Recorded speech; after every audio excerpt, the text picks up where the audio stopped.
What's up? I'm Vin, and today I want to go through this ratios and proportions practice test, and I'll leave a link to a copy of this test in the description below. So first up here, we have the ratio of boys to girls in a class is 3 to 5. And we have, if there are 24 boys, how many girls are there? So for this entire practice test, you should know that a ratio is a comparison of two numbers by division. So the first term they put here, boys to girls, tells us that we're going to put boys in the numerator and we're going to put girls in the denominator. So if the ratio is 3 to 5, for every 3 boys, there's going to be 5 girls. So I'll just go ahead and label the top here as boys and the bottom here as girls.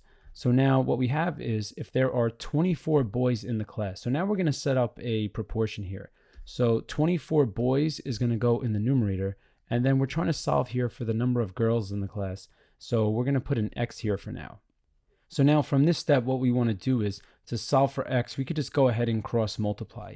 Now you might just be able to look at this and say to get from 3 to 24, you're doing times 8. So if you do 5 times 8, you're going to get 40.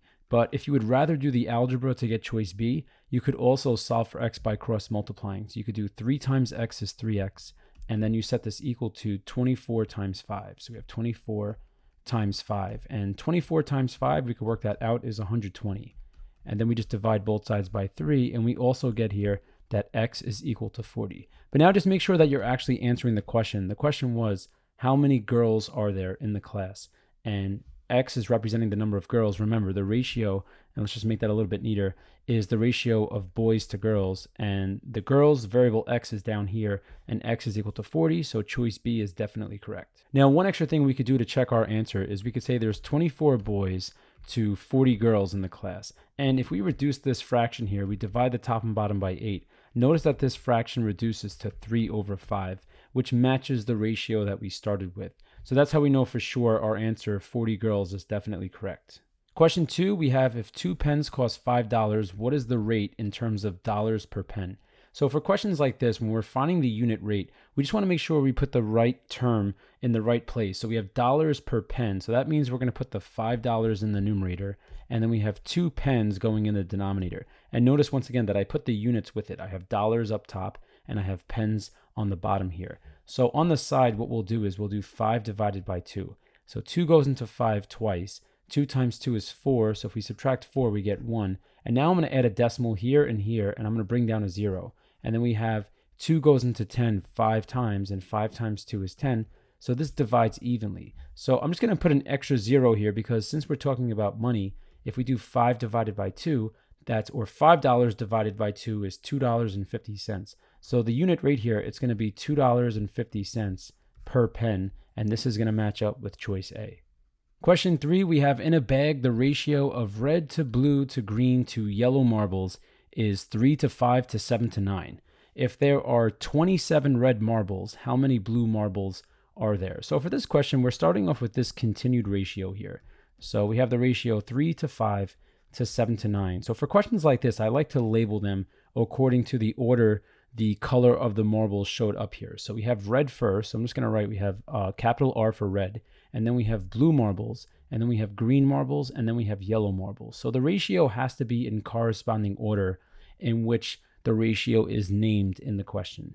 So next we're told here that there are 27 red marbles. So in this first entry here, I'm just going to draw an arrow that we're going from 3 to 27. So the idea is that we would multiply all of these numbers by the same number to get to the next part here. So notice that we're going from 3 to 27. So this means that we're going to multiply, we're going to go times 9. And if I multiply everything here by 9, so I'm going to do 5 times 9, that allows us to say that there are 45 blue marbles. And now let's say I had to find the other amount of marbles here. Let's say I had to find out how many green marbles are there. So if we did times 9, this tells us that there are 63 green marbles.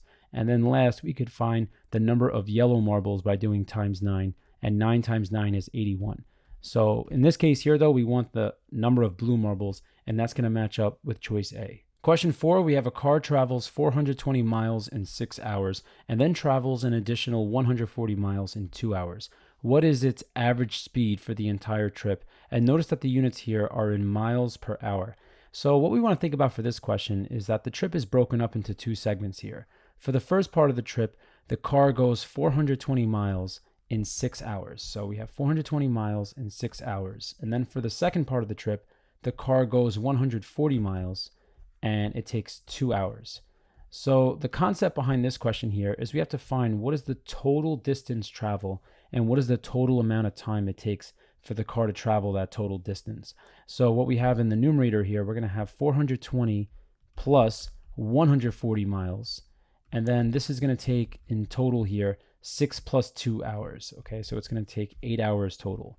So now what we have to do is just simplify this. So we're going to have on the numerator here, we're going to have 420 plus 140 is 560, and we're dividing this by 6 plus 2 is 8, and we have miles per hour. So now on the side here, we'll just do 560 divided by 8, and we have 8 going into 56 7 times, and it goes in evenly. So we subtract 56, we get 0. We could bring down this 0 here, and 8 goes into 0 0 times. 0 times 8 is 0, so we have no remainder here. So this simplifies to 70 miles per hour, and this is going to match up with choice D. Question 5, we're solving this proportion for x. So we have 5 over 6 is equal to x over 42. And we want to know what's the value of x here. So there's a few ways we could do this. You could just look and say to go from 6 to 42, we're going times 7. So then I just think here, what's 5 times 7? And that's equal to 35. And that gives us choice A. But if you want to do more algebra here, what you could do is you could do 5 times 42. So 5 times 42, that's going to give us 210. And this is equal to 6 times x. And that's going to give us 6x. So now we just divide both sides by 6. And we're going to have x equals, and we have 6 goes into 21 3 times with a remainder of 3. And then 6 goes into 35 times. So notice that we still get 35. Either way, choice A is correct. Question 6, we have at a fruit stand, for every 5 oranges, there are 3 apples. If a customer buys 25 oranges, how many apples should they buy to maintain the same ratio? So the ratio that we're starting with is we have the ratio of 5 to 3. And remember, 5 is attached to oranges and the 3 is attached to apples. So we look at the rest of the question here and we're told that the customer is going to buy 25 oranges. And remember, in the denominator, we have apples. So we're looking for how many apples should they buy to maintain that same ratio. So now we just have to solve this ratio here. And we could go 5 times x is 5x. And this is equal to 3 times 25 is 75. So now solve for x. We just have to divide both sides by 5. And this tells us here, after we do 75 over 5, we're going to get x equals 15. So choice B is our solution. Question 7, we have two numbers that are in the ratio 3 to 4, and then we have the difference between them is 8. What is the larger number? So what we're going to do here is we're starting off with this ratio, and we're going to multiply each of these terms by x. And we're allowed to do this because if we look at the ratio of 3x over 4x, as long as x is non-zero, x over x is going to cancel, and it brings us right back to 3 over 4, which matches the ratio that we started with. But putting the x there allows us to do the algebra to solve for the two numbers. So now the difference between the two numbers is 8. That means we should subtract these two numbers. We're going to do 4x minus 3x, and we know here that the difference is equal to 8. So we're going to set this difference equal to 8. And now we just do the algebra. 4x minus 3x is 1x, or just x, and that tells us x is equal to 8. But now what we do with the x value is we're going to plug it back in over here. So we're going to have 3 times 8 to 4 times 8. That's our ratio. And now we simplify this. 3 times 8 is 24. And then we have 4 times 8 is 32. So the two numbers here are 24 and 32. And 32 is the larger number. So choice B is our solution. Now, if we want to be really safe here, what we could do is we could just check 32 minus 24 is definitely equal to 8.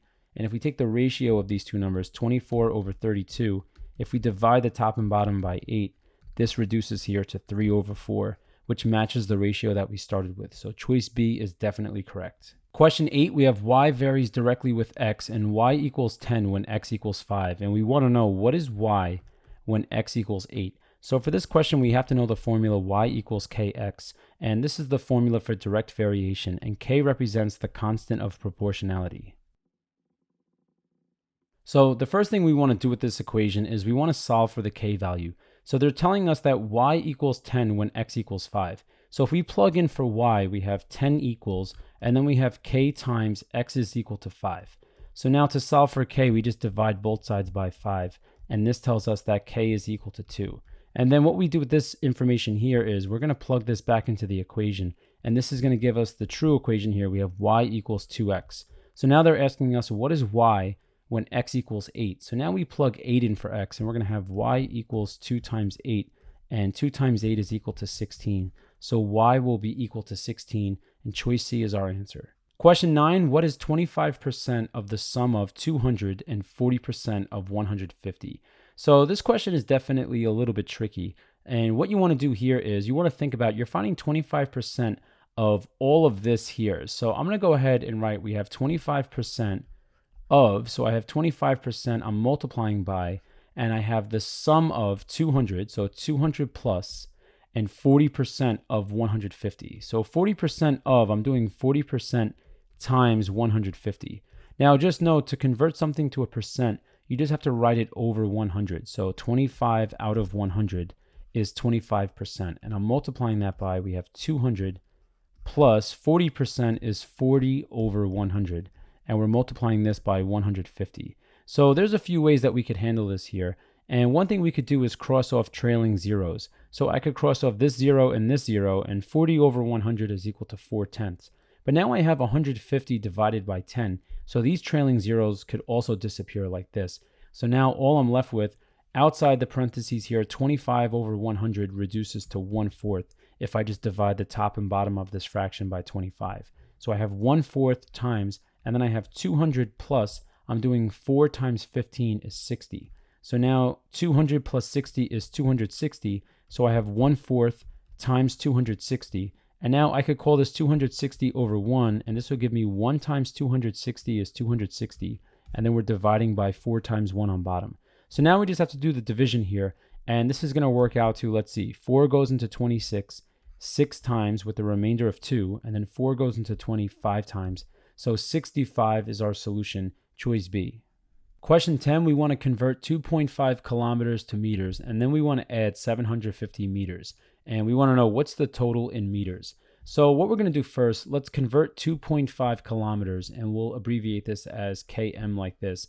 And we're going to convert this to meters. Now, one thing to know is that 1 kilometer is equal to 1,000 meters. And in general, the prefix K means kilo, and that stands for 1,000. So we're basically doing 1 times 1,000 meters, which gives us 1,000 meters. So for this question, we could use that idea over here. So one way of doing this is we could convert this. We could say that this is equal to 2.5 times 1,000 meters. So we could just make this substitution here, and this is going to work out to 2,500 meters. Okay, so we're doing 2.5 times 1,000. In my head, the math that I'm doing when I multiply those two, 2.5 times 1,000, I'm just thinking here we have 2.5, and I'll put a few zeros, and I'm moving the decimal place 3 times. I'm going 1, 2, 3. I'm moving it by the number of zeros after the 1, and that's where we're getting the 2,500 meters from. So using that idea, now we could answer this question. All we have to do now is we have to add 750 meters. So we're going to do 2,500 meters, and we're adding 750 meters after this. So the units just carry down. 0 plus 0 is 0. 0 plus 5 is 5. And then we have 5 plus 7 is 12. We carry the 1. And then 1 plus 2 is 3. So 3,250, choice A, is our answer. Question 11, given that 3 numbers are in the ratio 3 to 4 to 5 and their sum is 60, we need to find the numbers. So for this question, let's start off here by writing out this continued ratio, and we're going to multiply each term in this continued ratio by x. So we're going to have 3x to 4x to 5x.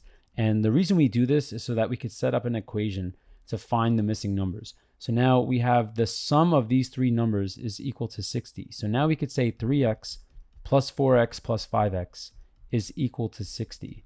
And now we just have to simplify here. We have 3 plus 4 is 7, and 7 plus 5 is 12. So we have 12x, and this is equal to 60. So now to solve for x, we just divide both sides by 12.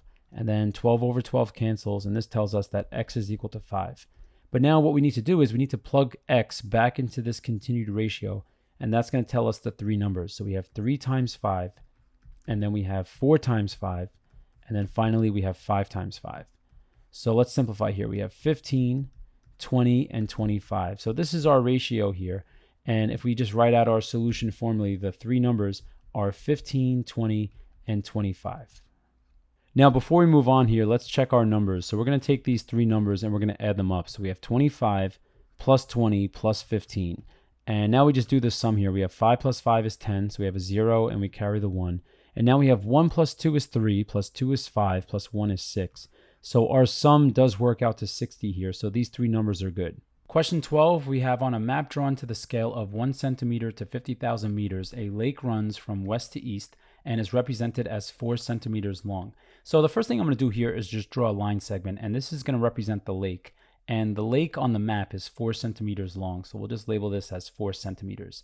And then next we're told that the campsite is located 1.5 centimeters east of the western end of the lake, and it's on this map. So let's just start here at the western end, and we're going to go 1.5 centimeters east, so we're going to the right, and we'll say 1.5 centimeters is about here, and we'll label this with the letter C so that this represents the campsite. So then we're going to say this distance from the western end of the lake to the campsite is 1.5 centimeters. And now what we have is we have a hiker, and they're starting at the campsite, and they want to reach the eastern end of the lake. So they're going to go from this point here, from point C to the end here of this line segment. So we want to know how many kilometers must the hiker travel. So the first thing we're going to do with this information is we're going to subtract 4 and 1.5, and that's going to tell us how long the highlighted segment is in centimeters. So we're going to borrow here. We're going to borrow and make this a 3. We put a 1 here, and 10 minus 5 is 5, and then we have 3 minus 1 is 2.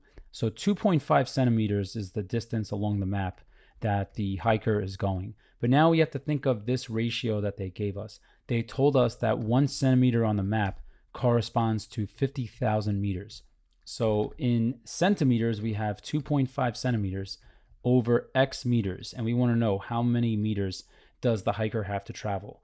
So with this information, there's a few ways you could go forward with this. If you're comfortable with the mental math, what you could do is you could just think here that if the hiker is going along the map 2.5 centimeters, 1 centimeter is 50,000. So that represents 50,000 meters. And then if they go a second centimeter, that's another 50,000 meters. And then when they don't go a third centimeter, they go half a centimeter. So that means they're going to go half of 50,000, which is 25,000 meters. So if we add these up, 50,000 plus 50,000 is 100,000, plus 25,000 is 125,000 meters. Okay, so this we could once again find if we just use the mental math idea. But if you want to see a more technical way, or a way you could use the calculator, you just cross multiply here. You have x times 1 is x, and we'll write the units at the end. And then we have 50,000 times 2.5. So we have 50,000 times 2.5. And that's essentially the math that I did in my head. And if you borrow a calculator here, you can see 50,000 times 2.5 is going to give you 125,000. So x is equal to 125,000. But we have to be mindful here that, once again, x is attached to meters. So the hiker must travel 125,000 meters. So we write this out. We have 125,000, and then we have meters like this. So now what we have to think of is that 1 kilometer is equal to 1,000 meters. So if we want to convert meters to kilometers, we're essentially dividing the number by 1,000. The most technical way to write this out, though, is to use the conversion factor. We could say we're multiplying by 1 kilometer over 1,000 meters. And the reason why this is okay is because 1 kilometer equals 1,000 meters. So when we multiply by this conversion factor, we're really just multiplying by 1. And now what we have here is we have 125,000 divided by 1,000 is 125. A nice little trick, we have trailing zeros at the end of these numbers. So I could just cross off these trailing zeros when I'm dividing by 1,000. And notice that we have 2 zeros in common, and then we have a third zero in common like this. So that's why this will simplify to, after the meters cancel out on top and bottom, we're going to have 125 kilometers. And this is how far the hiker has to go.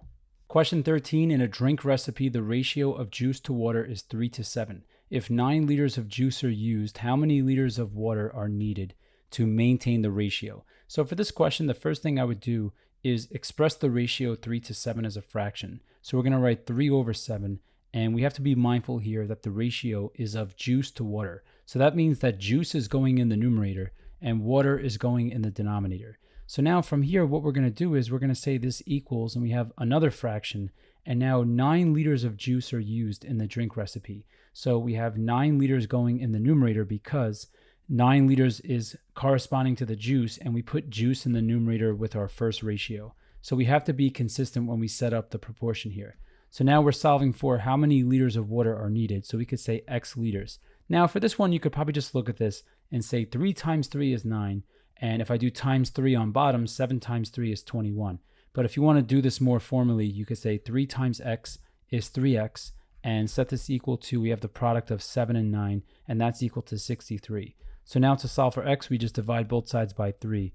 And 3 over 3 cancels on the left. And on the right side, we have 63 divided by 3, and that's equal to 21. So we could say 21 liters of water are needed to maintain the ratio. Question 14, we have Max is driving at 75 miles per hour in an area with a speed limit of 100 kilometers per hour. And we want to know, is Max speeding? And we have to justify our answer by converting either his speed or the speed limit to the same unit of measure.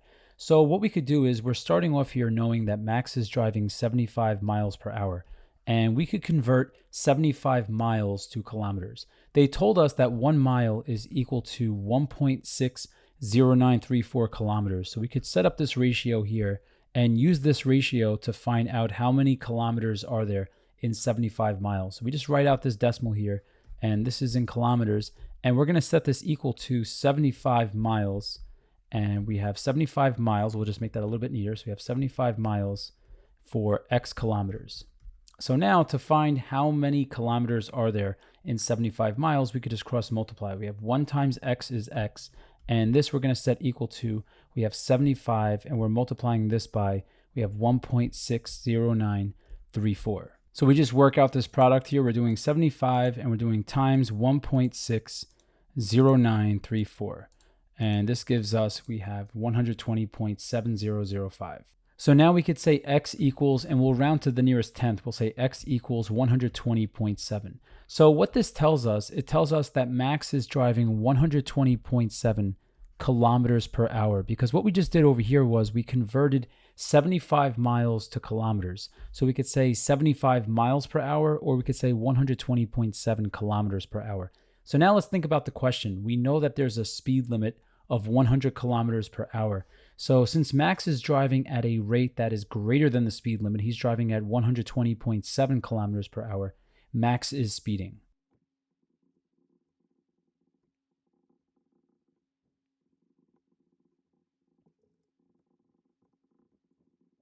Question 15, our last question. We have Bianca Brick Bradshaw, a basketball player known for her unique style, has attempted 120 shots and made 36 of them, giving her a current shooting percentage of 30%. Starting now, she begins to make a series of consecutive shots, and we want to know how many consecutive shots does she need to sink to achieve a shooting percentage of 50%. So let's think about Bianca's current shooting percentage of 30%. She made 36 shots out of 120 total attempts here. And from this point on, she's not missing any shots. She begins to make a series of consecutive shots. So let's think about this. If she makes her next basket, that means that she will have made 37 baskets out of 121 total attempts. So she's starting off here at 36 out of 120. And once again, if she makes her next shot, that means she made 37 baskets out of 121 total. So notice the numerator and the denominator increased by 1. But now if she makes another shot, that means she would have scored 38 times. She made 38 shots out of 122 total attempts. And if we do this once more, that would be 39 shots out of 123 total attempts. So what we're looking at here is that the numerator and denominator are increasing by the same amount. Notice that to get from here to here, we just increase the numerator and denominator by 1. To get from here to here, we're increasing the numerator and denominator by 2. And then if we look at the last fraction here, we're increasing the numerator by 3, and we're increasing the denominator by 3 as well. So we're not going to keep doing this until we get to a fraction that's equal to 50% or 1/2. We're just going to say, how about we add x to the numerator and we add x to the denominator. And then we'll say whatever this fraction is, this is equal to 50%. And let's be mindful here. Once again, 50% is the same thing as 50 out of 100. And this simplifies to 1/2 if we divide the top and bottom by 50. So we could set this fraction here equal to 1/2. So now let's solve for x. And we're going to solve for x by cross multiplying. So we're going to do 2 times this binomial here. We're going to do 2 times 36 plus x. and we're going to set this equal to, we have 1 times 120 plus x. But when we multiply by 1, nothing happens, so we just rewrite 120 plus x. So now we could distribute here. We're going to have 2 times 36 is 72, and then we have plus 2 times x is 2x, and this equals 120 plus x. So now to solve for x, we could go minus x on both sides to get all the x's on one side. And now x minus x cancels. So now we're left with 72 plus, and then we have 2x minus x is x. And this is equal to, on the right side, all we're left with is 120. So now to solve for x, we're just going to do minus 72 on both sides.